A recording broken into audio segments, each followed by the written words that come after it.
কেন্দ্রের বিজেপি সরকার যদি মনে করে থাকে কেন্দ্র পুলিশ দিয়ে বাকি সব সিস্টেম হ্যাক করে ভোটে জেতা যায়, পশ্চিমবাংলার পক্ষে সেটা একদমই অসম্ভব। কারণ এখানে মানুষ বলেও ভোট দেয়, আবার চুপচাপও ভোট দেয়। তাই পশ্চিমবাংলায় বিজেপি খুবই ক্ষমতায় আসা অসম্ভব। এবার যদি খুব কি বলবো, আপনারা বুঝতেই পারছেন, সেভাবে ভোট হয় তাহলে বলা যাচ্ছে না। বাকিটা পশ্চিমবাংলার মানুষ সবসময় হিন্দু মুসলমান মিলেমিশে থাকে, আর হিংসার রাজনীতি কোনো সময় করেনি।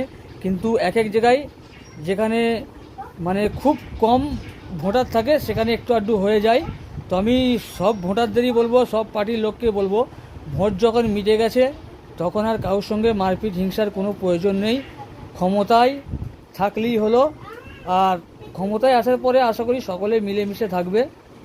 তো সব থেকে বড় কথা হলো আমাদের ভালোবাসা, আমাদের পশ্চিমবাংলার একতা, আমাদের বাঙালির একতা, যেটা বিজেপি একদমই চায় না। আর বাংলার মানুষকে দেখেছেন আপনারা মিডিয়াতে, লুঙ্গি পরে নাকি ভোট দেওয়া যাবে না।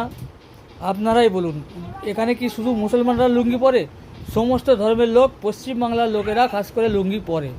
তো আপনারা যারা এই লুঙ্গি পরাকে সাপোর্ট করেন না, তাহলে আমি মনে করি তারা পশ্চিমবাংলাকেই সাপোর্ট করেন না।